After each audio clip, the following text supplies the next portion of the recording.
we are quite ready and our teams are in action to ensure that the smooth operations run as expected. Parliament yorugera mushumo wa machero wa uketi wa President muswa wa Shango khati na speaker cha butana la Rushaka. Walihoro la ANC bakamtangano wakoro shitumbe watuzanya mu buso muswa. I really hope they will do good, but for example, I'm going to the when they play against Portugal, and I don't know, Portugal is really good. They have Ronaldo and the other players. Mitambo tournament ya UEFA European Football Championship iko utakucheza machero nge Germany.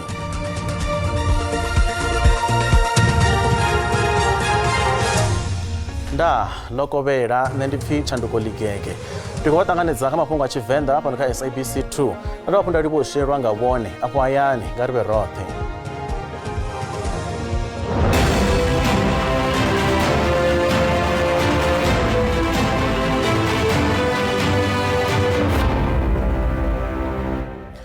Parliament yorugera mushumo muhuru wa machero une wa vazuro la uthoma la butana la Rushaka la urengera mu buso muswa.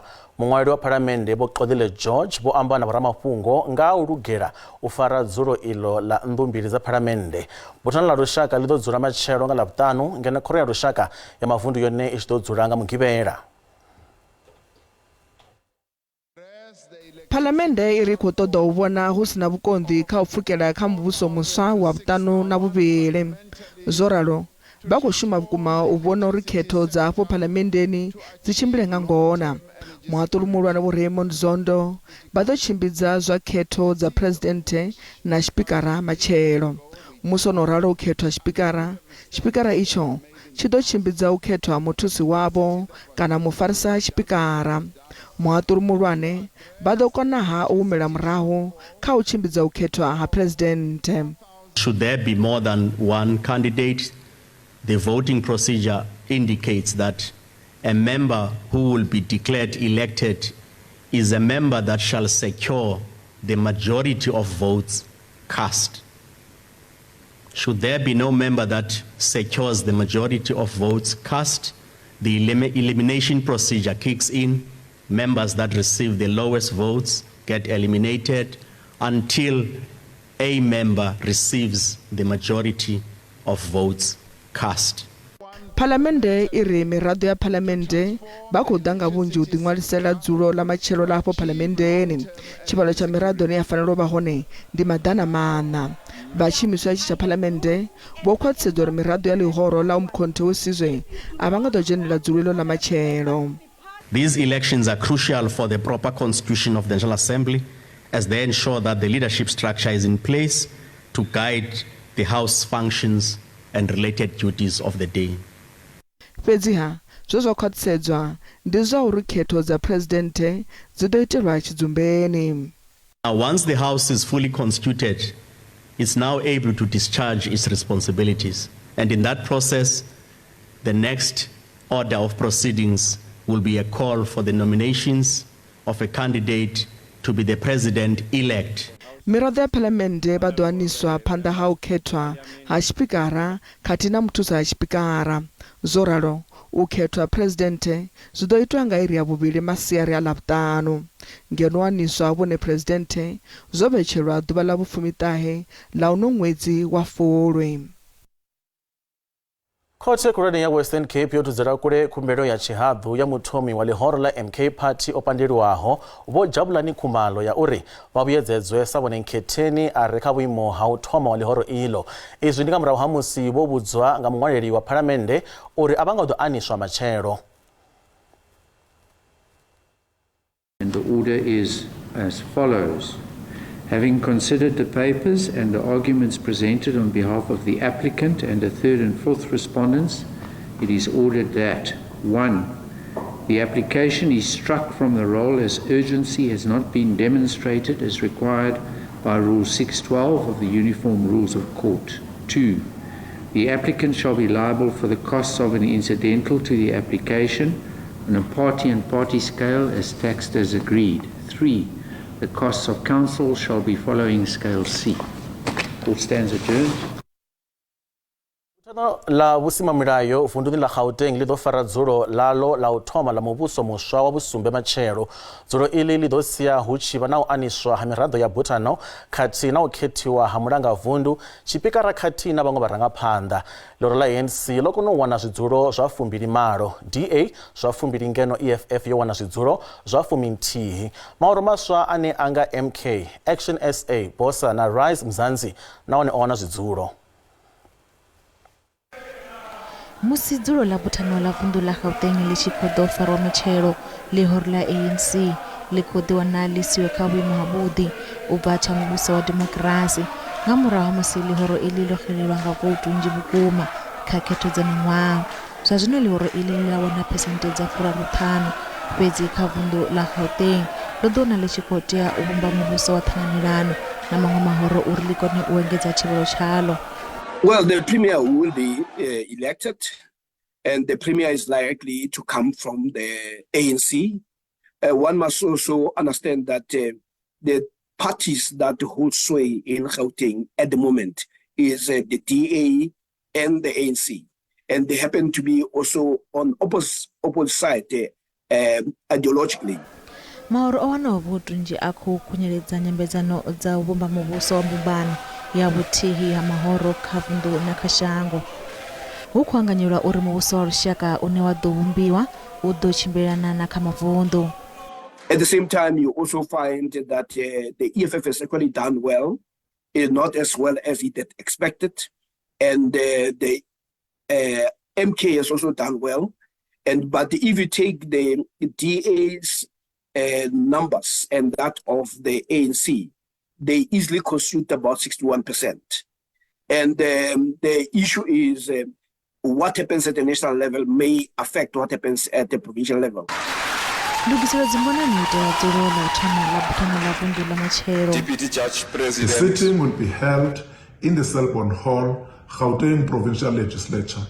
The business to be considered include the swearing in of new members of the legislature, election of the Premier of Gauteng Province. Muvhuso wa demokirasi ntswa Afrika Tshipembe u khou lavhelelwa u ḓo takutshedza nga u vulwa ha mabutano kha mavunḓu na kha lushaka. Zwa zwino ri livha kha vhupfiwa havho kha fhungo ḽi re kha saṱere ḽa Facebook ḽa SABC mafhungo ḽine ḽa ri matshelo hu ḓo vha na dzulo ḽa u thoma ḽa phalamennde ya muvhuso wa vhusumbe nga murahu ha khetho hune ha ḓo nangiwa phuresidennde wa shango na tshipikara tsha phalamennde. Nga ri pfe uri vhupfiwa havho nge hayani vhu ri mini. Nṋe ndi khou vhona heḽi dzulo ḽa phalamennde ḽi tshi ḓo vha ḽa vhuḓi nga maanḓa. Zwe nda lavhelela khaḽo ndi zwa uri muphuresidennde washu Vho Cyril Ramaphosa vha khou ḓo dovha hafhu vha nangiwa kha vhuimo havho. Nṋe ndi vhona kha dzulo ḽa matshelo ḽa phalamennde zwithu zwi khou tshimbila zwavhuḓi nga maanḓa. Zwi khou tshimbila zwavhuḓi nga maanḓa. Ndi uri u ḓo vha u tsireledziwa nga iḽa nḓila ine ya vha uri hei u ḓo vha u tsireledziwa vhukuma. Zwine nṋe nda khou lavhelela zwone ndi khou lavhelela uri muphuresidennde Vho Maṱamela Ramaphosa vha ḓo dovha hafhu vhona tshiṅwe tshikhala tsha u vha muphuresidennde wa shango. Ri tshi ḓa kha muthusa phuresidennde ndi khou lavhelela uri murangaphanḓa wa DA Vho Johnston Heizene ndi vhone vhane vha ḓo vha deputy president. Ri khou livhuwa vhupfiwa havho kha fhungo iḽi nga ri bvele phanḓa. Vha khoroshitumbe ya ḽihoro ḽa ANC vha kha muṱangano wavho wa u dzudzanya muvhuso muswa wa mbumbano ya vhuthihi ha mahoro. Matshelo ndi ḓuvha ḽihulwane ḽa dzulo ḽa u thoma ḽa Butano ḽa lushaka ḽa muvhuso uyu muswa. ANC yo ḓivhadza uri i ḓo vhumba muvhuso wa mbumbano ya vhuthihi ha mahoro une wa ḓo vha wo rangiwa phanḓa nga ḽihoro ḽeneḽi. Maṅwe mahoro ane anga DA na IFP a ḓo vha tshipiḓa tsha muvhuso uyu. Musi tshi khou ḓa zwo ralo vha ḽihoro ḽa ANC vho ḓivhadza Vho Phophi Ramathuba sa mulangavunḓu muswa a ḓaho wa Limpopo.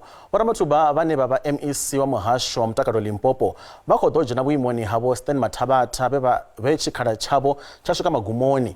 Vho Ramathuba ndi mufumakadzi wa u thoma u dzhia ndango ya vunḓu ḽa Limpopo. Zwo dombedza zwinzhi malugana na u aniswa havho zwi ḓo ḓivhadziwa. Ri tshi vha maragani vha ḓo pfa nga ndugiselo dzi kwamaho mirundu vunḓuni ḽa Limpopo. Ri a vhuya zwene zwino.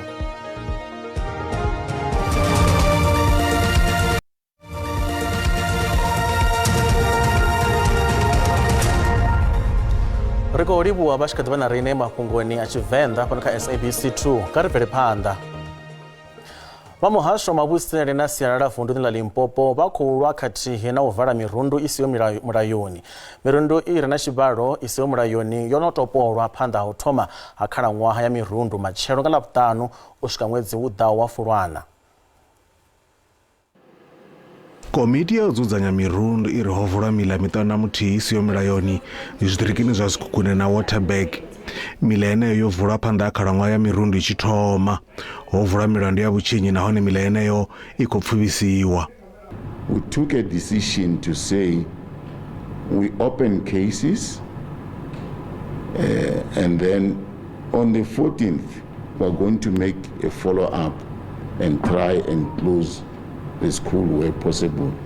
The reason why I say where possible, some of those people who started the initiation schools before time do not have permits.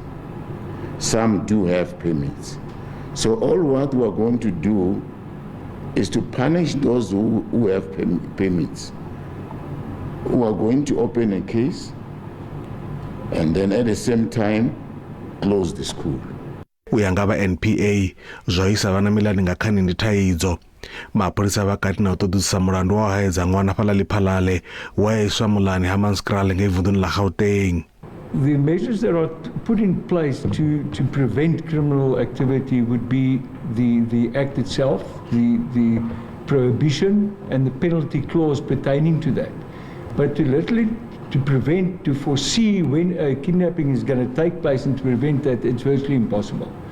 So basically, I concur with what can happen after the fact, when somebody is kidnapped.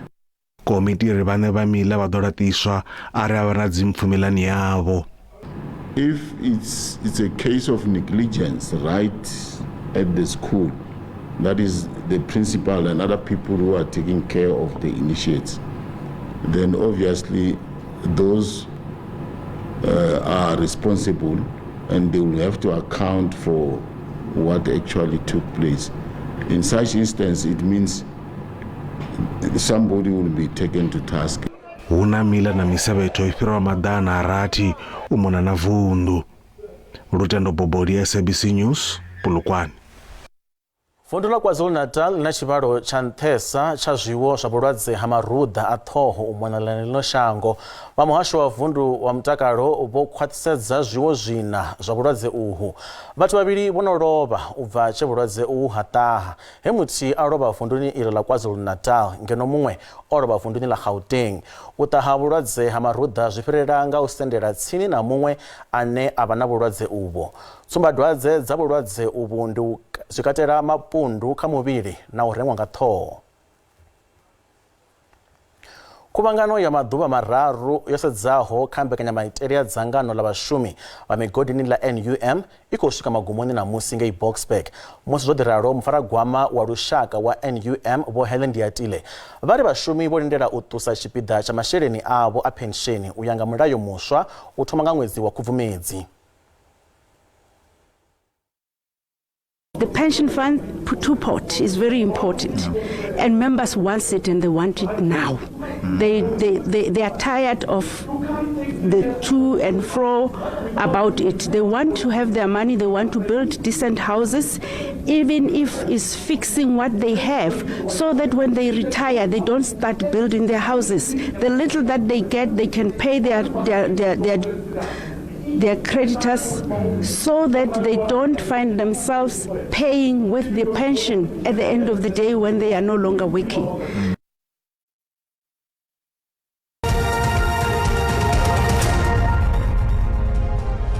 Zwa zwino ri vhaḓisela mafhungo a zwa ikonomi hune randa ya vhonala yo dzika musi I tshi vhambedzwa na maṅwe masheleni malwa na ḽifhasi.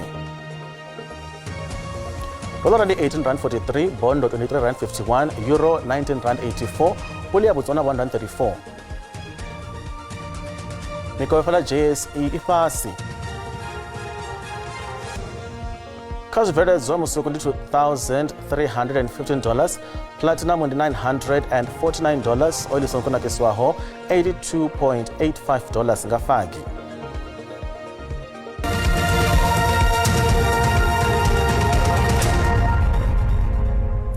Mugudisi wa Springboks Vho Rassie Erasmus vari mutambo wa ndingo na shango la Wales ngei Twickenham vhege ḓaho nga mugivhela u ḓo bvisela khagala nḓila ine vha ḓo tamba ngayo khalaṅwaha ine ya khou ḓa ya mitambo ya dzitshaka. Siya Kolisi u khou lavhelelwa u bvela phanḓa na vhuimo hawe sa mukaputeni wa thimu iyi ya lushaka. Dzi Boks vha gambani yavho ḓoroboni ya Pretoria. I can't say now what we're already going to do because I'm not quite sure. We first must see how does the guys go against Wales. Did we build momentum? Are we going in the right direction? Then it's the home series against Ireland, which win is paramount. The core of the group that's been with us for 4 years, they understand that there's youngsters around them. Everybody's coaching with us and helping with us. So we'll make that call on Sunday night after the Bulls game. Internally, and we'll announce a captain for Wales, but then when we announce the Irish squad after that, obviously we'll announce and obviously a guy like Sia will be in the running if everything goes really well and he's injury free and those kind of things. Timu ya lushaka ya cricket ya West Indies yo swika kha dza u fhedzisela dza malo kha miṱaṱisano ya ICC Men's T20 Cup.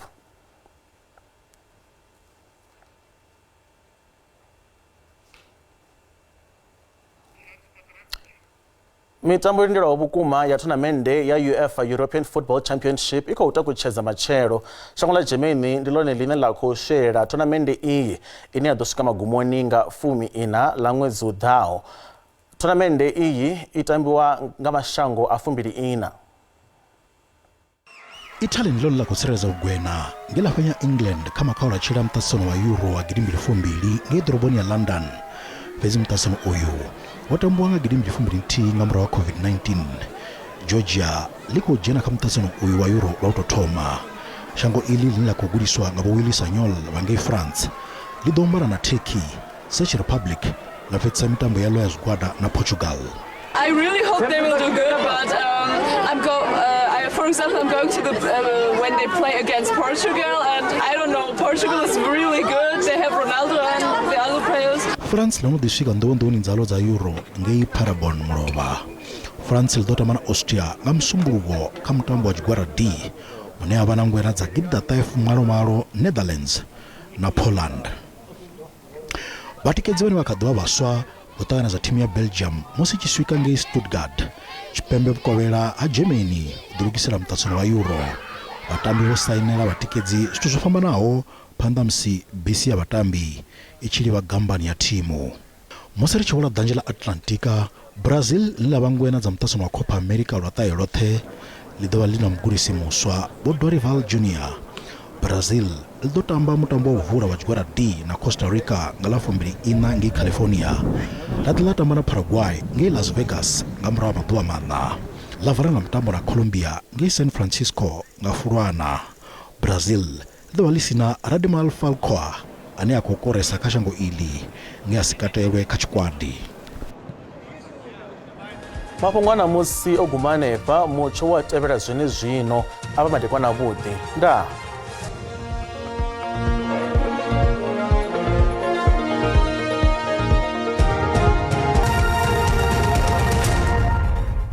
Madekwana kwa tani zakata fla mchoro zori kolepesa mchwacho we machimbe de madekwana no kala machoro matakunra aro na jinzo kolelwa kati shango pizza udona absuto ne do fera ka spida pina shango ine awore de vado pizza radofu rawana mimwe do iko budzura ngato raro arishpara panda chakala machoro konore ko mchwasho makole ka zwipto zwa awore ndizwa adeula chote shango pizza ngako mshangoni auto wana jinzo kolelwa ngato raro bazino rembo dilimo wana remodelo ya samroto na mpiso shukalo ngas degree Celsius unalo Africa spemra konore kezi kore 22 para Pretoria zari 20 para Ferena kenza do za archipara panda chaka vundula wori ndila Limpopo ko ke las kore 24 thendu zari 23 pala liphalale ukolo mchone wori udodiwa udidela zwo chitaba kala machelo peza chaka vundula pomananga ko re auto wana mchone wori udodela na ko ka upono unar ko re zdos kore 21 pala Carolina zari 19 pala Emalahleni archipara panda chaka vundula wori ndila KwaZulu Natal ko re kore 23 pala Pietermaritzburg zari 21 Lady Smith mchone wori udoba uchko orotola ngato ralo peza archipara panda chaka vundula wori ndila